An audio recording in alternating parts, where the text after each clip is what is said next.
A los trabajos prácticos que venimos haciendo le vamos a agregar una complejidad adicional que va a ser el trazado de partes curvas con porciones de circunferencia o circunferencias completas tanto en las vistas como en la perspectiva.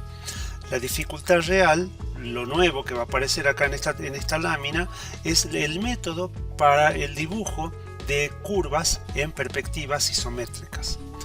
Por ejemplo, miren, yo les planteo acá cómo vemos una circunferencia en una vista superior, y si a una circunferencia nosotros la posicionamos en una vista isométrica, en donde los ejes Z, X e Y están dispuestos de esta manera, con un ángulo de 120 de separación entre ellos, fíjense que, por supuesto, lo que antes veíamos como una circunferencia, ahora lo estamos viendo como una elipse. Entonces, si a esta elipse, que es una figura plana, le damos cuerpo, ¿sí? La convertimos en un cilindro, lo que vamos a tener entonces es un cuerpo de revolución en donde la tapa de abajo vamos a tener una circunferencia convertida en elipse en la perspectiva, y en la parte de arriba, en la tapa de este cilindro, también vamos a tener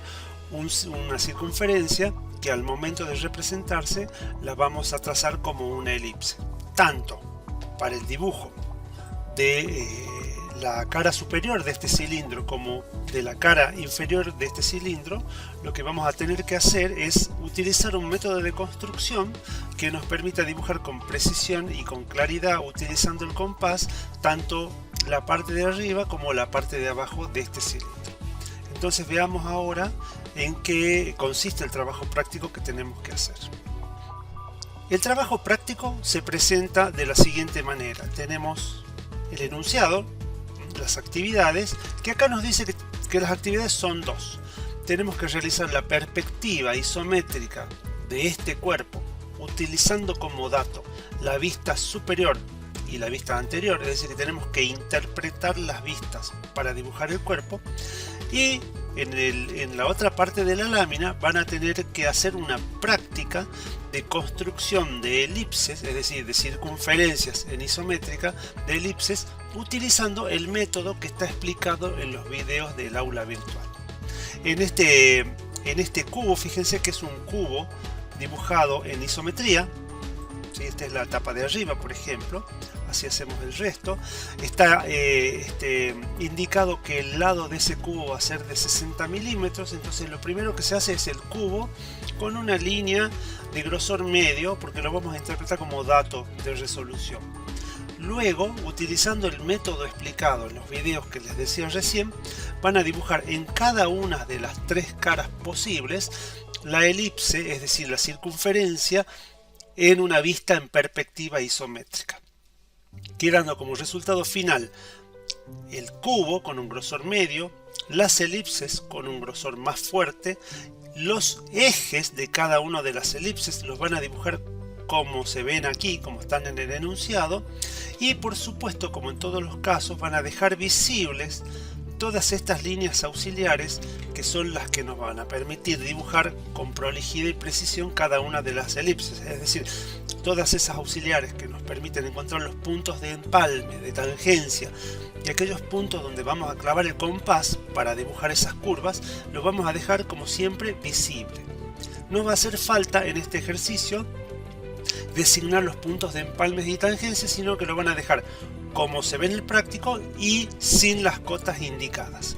Solamente que estas cotas, L serían los 60 milímetros, es el lado del cubo, y acá hay una indicación que el punto que está aquí es simplemente una aclaración, que es la mitad de L.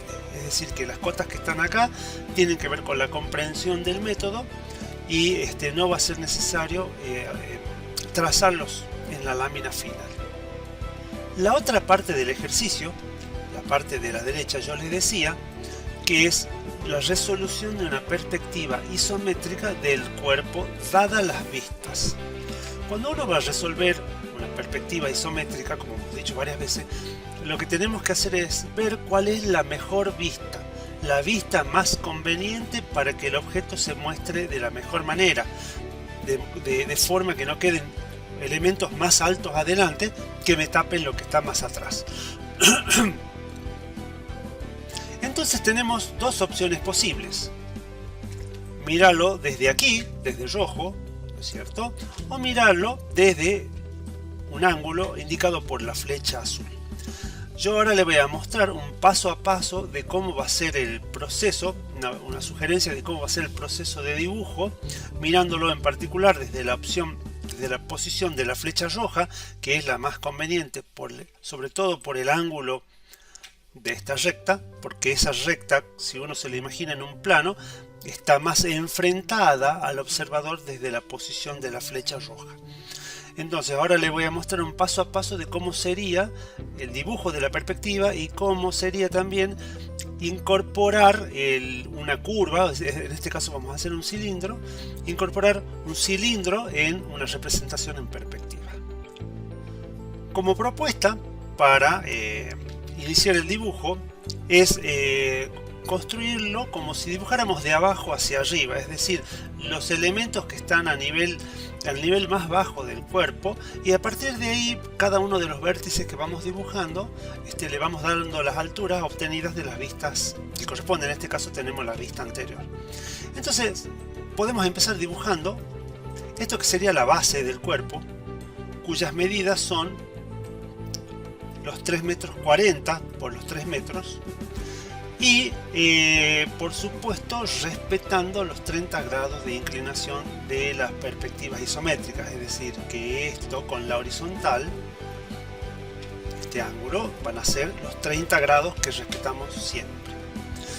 Una vez que dibujamos la base en un trazo auxiliar, podemos continuar dándole las alturas de estos vértices que ya la conocemos, que son el 1,20 m que está indicado en la vista anterior. Entonces se procede a dibujar las tres aristas en cada uno de los vértices de la base a 1,20 m.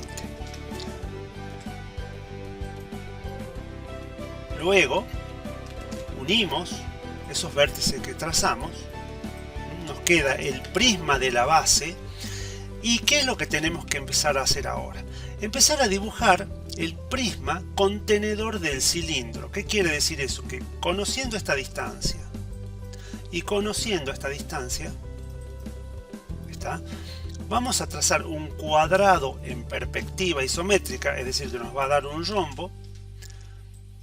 Esto que estoy marcando acá va a ser la base del cilindro, porque el cilindro va a estar dentro de un prisma cuya base va a ser un cuadrado de las medidas del diámetro de la circunferencia. Es decir, que este rombo que tengo acá, el lado va a ser 0,80 más 0,80, o sea el diámetro, porque es 2 veces el radio, es decir, 1,60 m. Entonces se dibuja ese rombo de 1,60 por 1,60 en perspectiva en la posición correcta. Por eso es importante respetar que esta medida que yo marco acá sea la misma medida que marco acá, y esta medida que marco aquí sea la misma que marco aquí. Posicionan el rombo a 30 grados también, y dentro de ese rombo, utilizando el método que han utilizado en el cubo de la otra parte del ejercicio, construyen de forma auxiliar, y todo con línea fina, la elipse que va a ser la base del cilindro. Entonces con el rombo ya pueden aplicar el método y dibujan la base del cilindro.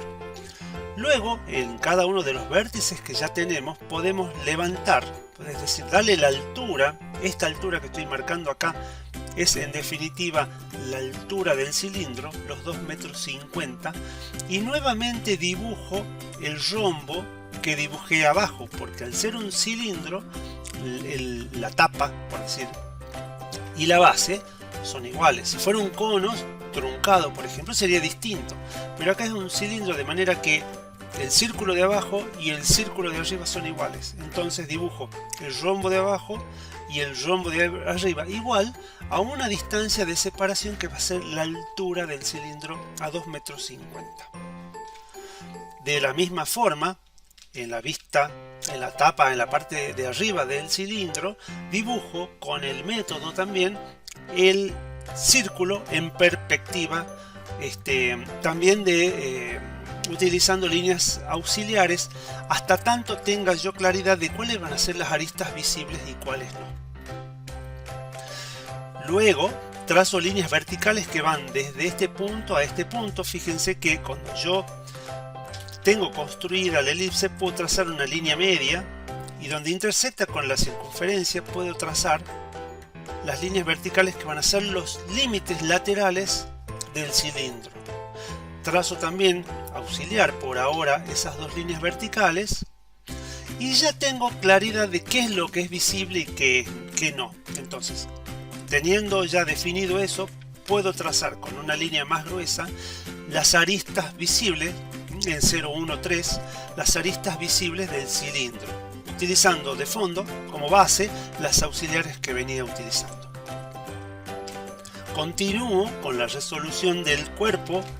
Ahora voy a levantar todas las líneas verticales correspondientes a la parte de atrás del objeto. Fíjense que este 1,80 m que está acá son esta línea y esta línea. De la misma manera, a 1,80 m sube esta, a 1,80 m sube esta que está detrás.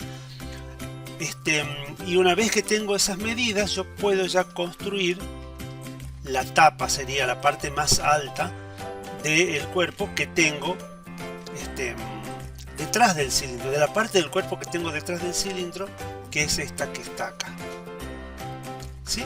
Pero mejor ir haciendo auxiliar hasta que yo sepa cuál queda oculta y cuál visible, porque como uno va construyendo objetos uno detrás de otro, acá se ve clarito que el cilindro lo está tapando al objeto de atrás. Entonces yo no voy a dibujar todo fuerte, sino que previamente voy a pensar, voy a ver y analizar qué es lo que es visible y qué no, y voy acá, por ejemplo, darme cuenta que este trazo que ahora yo lo marco en verde y está tapado por el cilindro, o sea que cuando yo lo pase como línea definitiva va a ser una línea 022 para la representación de aristas ocultas.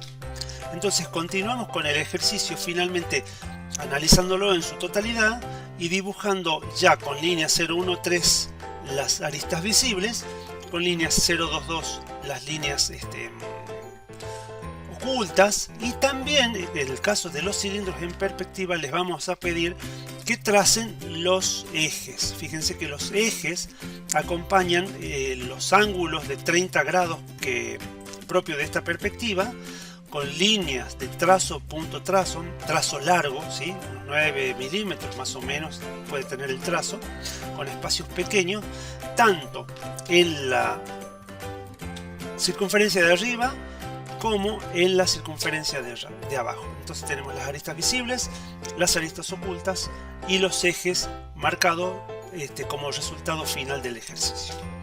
Se indica el nombre de la vista, en este caso va a ser perspectiva isométrica, y se marca también la escala del cuerpo, la escala elegida que hayan utilizado. Recuerden que esta medida que tenemos acá son metros, entonces en función del nivel de reducción ustedes pondrán si se utilizó 1 en 100, 1 en 50 o 1 en 75, la que fuere, y lo escriben en la proximidad del cuerpo. Porque en esta lámina tenemos dos elementos, uno en milímetros y el otro en metros. Son distintos objetos en distintas escalas, entonces cada uno debe tener indicada la escala en particular. Por último, quería aclararles qué ocurre con algunas aristas que pueden producir alguna confusión como esta que yo les estoy marcando. Acá el cuerpo resulta de la suma, si se quiere, de tres elementos. Imagínense que tenemos una base que es un prisma rectangular, que yo lo que estoy marcando en rojo sería la parte de arriba del primer prisma que construimos, ¿no es cierto? Que podemos imaginar también que le ponemos encima un prisma de base trapezoidal. Es como que están uno arriba del otro desde la comprensión, pero Eso cuando yo lo dibujo, pero finalmente a los objetos los tenemos que suponer como que están fundidos, como que están pegados, como que son de un solo material. Por eso es que esta arista que originalmente existía cuando dibujamos la primera parte del ejercicio, que es el prisma de abajo, al momento de pasarlo como línea definitiva no es una arista visible, porque toda esta cara que yo les estoy marcando acá, esta cara de adelante que es como una L, al estar perfectamente coplanar, es decir, este plano es el mismo plano que este, acá no se genera ninguna arista. Imagínense que son dos piezas de madera que están perfectamente pegadas y lijadas, y cuando uno al tacto no generan ningún relieve. Bueno, así imagínenlo, ¿sí? Es decir, que cuando dos prismas se estén tocando, no quiere decir ahí que se genera una arista, sino que va a haber una arista cuando hay un cambio en la dirección de los planos, un cambio de nivel u otro cambio en la figura. Pero es por eso que yo les quería remarcar que esta arista que yo marco ahí de rojo no se representa ni como oculta ni como visible, menos esta tampoco, y esta que está atrás tampoco, porque en definitiva el objeto lo vamos a suponer como si fuera todo de un solo material.